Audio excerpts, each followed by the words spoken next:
Hey guys, how's it going? This is Cardfight here to do another deck profiling and with a special guest. Hello, people! Frost the Blizzard's back. What's going on?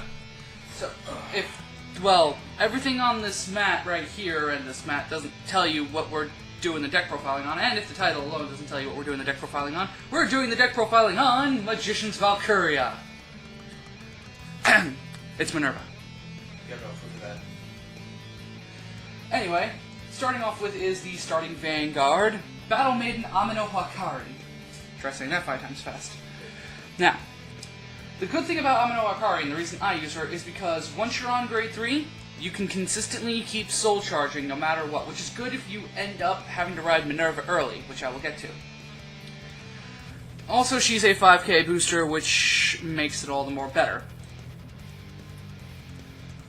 Moving on to triggers. Standard, 4 heal. Then I run 2 draw. And then I run 10 crits. I'd be running 12 crits, but unfortunately I don't have 2 more of the Tiger.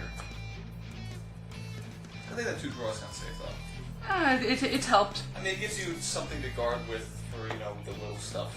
And like I've said, it's helped before. Getting to the grade 1s. Main reason behind not running so many draws is because this deck likes to kill itself a lot. Very much so. This is like Light Sworn level killing yourself. For those who know Yu-Gi-Oh! Then on to grade 1s, I run 4 Witch of Cat's Cumin because Rider Call to Soul Charge is awesome. I run 2 Witch of Origins Valencia because Soul Blast to Soul Charge 2. And not to mention, she just looks so adorable. Wouldn't you agree? Super quiet. I run 2 Ordain Owls because of Owl's main skill. What he does, from the drop zone, you take a Regalia grade 3, put it to the bottom of the deck, and then you give a Regalia unit on the field. I think it's Regalia grade 3 unit on the field. Yeah, Regalia grade 3 unit on the field, plus 5k. Really awesome for clutch mode. I run 2 Apple Witch Ciders because of my 2 Perfect Guards and 2 Quintet Walls. Cider works really good with the Quintet Wall combo, but the other thing Cider works well with is, let's say you're on, let's say you had to ride Minerva first. With Cider, you can throw down a couple of guards, throw Cider down, and then just for the lulls, throw down Angelica if you have her in the hand, instant cross ride. How come you don't run the grade 1 that when it's Soul Blast that you counter blast and call the rear guard? Melissa? Because of the amount of grade 1s I already have in the deck to begin with. Ah. And not to mention, I don't really feel she works all that well in this deck. For me, at least. Restand plus units. Restand plus units is nice and all, but I'm killing my units on the field to begin with. If I don't have units on the field, it makes sense, but yeah. Speaking of Soul Blast 1 Call to Rearguard, I run 3 Witch of Raven's Chamomile, which, as you said, when it's Soul Blasted, Counterblast 1 Call to Rearguard Circle. It's really good for those moments where my opponent detonated my front row, and I need to get on a new rearguard while I have a back row. Problem is, she forms dirt columns with Owl if Owl is the only rearguard I have on the field. I'll let you know, put it behind Owl. I have 2 Witch of Grapes Grappa, same thing as Valencia. Go on. Sorry about that. Anyway, I run 2 Witch of Grapes Grappa, which is, again, like Valencia, Soul Blast, when she's Soul Blasted, Soul Charge 2. I run 3 Battle Maiden Sahohime. When her attack hits on Vanguard, her attack hits a Vanguard, if she's on Vanguard or Rearguard, Counterblast 1, Soul Charge 3. Alright, wait, I'd just like to point out before you get to the 12k attacker, it's kind of sad how your entire grade 2 lineup is an ideal ride target. I know. Literally. You can Soul Blast Call, you can Soul Blast to Soul Charge, or you can have the on-hit pressure effect on the Van or rear. I know. And then the one you never ever want to ride Vanguard unless you have no other choice but to, Goddess of Trees Jupiter. Now, she's the 12k attacker for Regalia. She's not a Regalia though.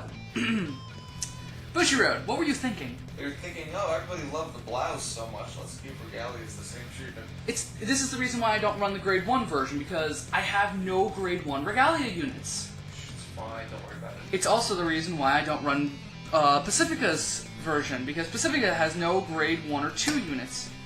But anyway, that's another story for another day. Starting onto Vanguard grade 3s. Jump cut. Excuse the jump cut. Anyway, like I was saying, onto grade 3s, we have 3 of the Break Ride, Regalia of Wisdom, Angelica. Now, Angelica is really good for... She's not that great, actually. She's a decent Break Ride at best. Her only purpose is literally to give Minerva and later Brunhild, power the plus 2k for the Cross Ride. What she does is when you Break Ride over her, Soul Blast 3, and then you get to draw 2 cards. That's it. Oh yeah, and give 10,000 power to Vanguard. Still draw 2 cards, so it's nice. Yeah, but at the same time, it minuses the soul needed for your other units.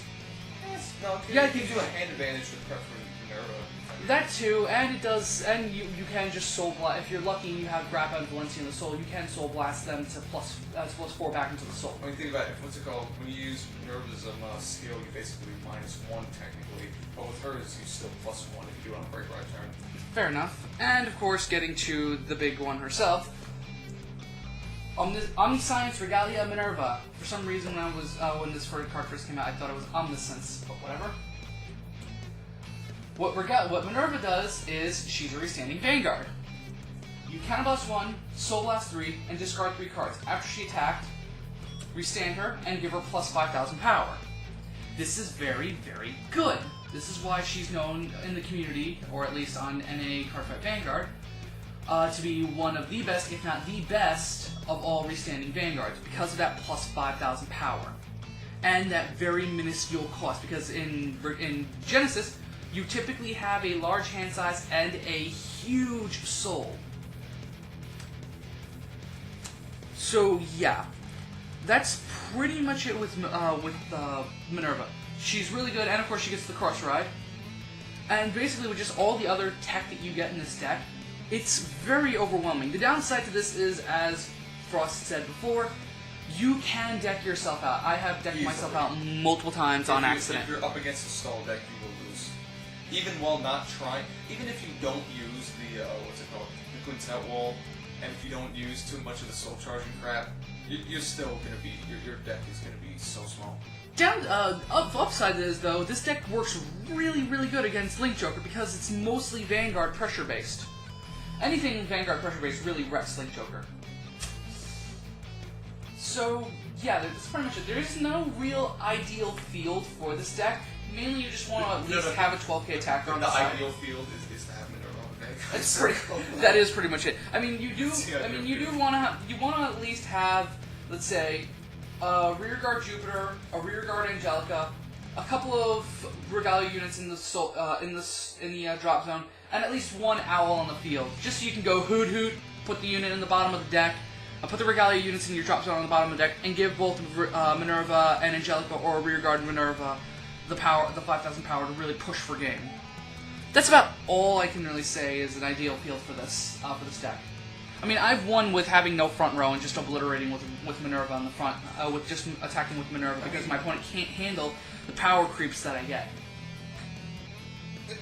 I mean, anything you have to say? It's annoying as hell. He really gets annoyed. I really don't, but it's just annoying. Like, it's not God, it's not Ride to win.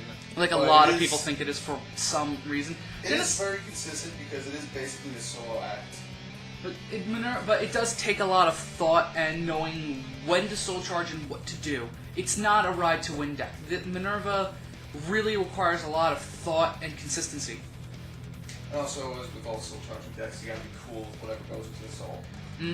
Don't get salty when you soul charge all your heal triggers. Yeah, you just gotta look at your soul and say, I'm cool with that, and then keep it moving. Especially because the one thing is, and when we get into Legion format, when we get the Regalia units, she's still a decent unit to tech in to finish off an opponent with. Because restanding Vanguard. So that's always fun to deal with, no matter if you're in Legion or not. Yeah, so that's about it for this deck profiling. This is Cardfight Destiny, and peace.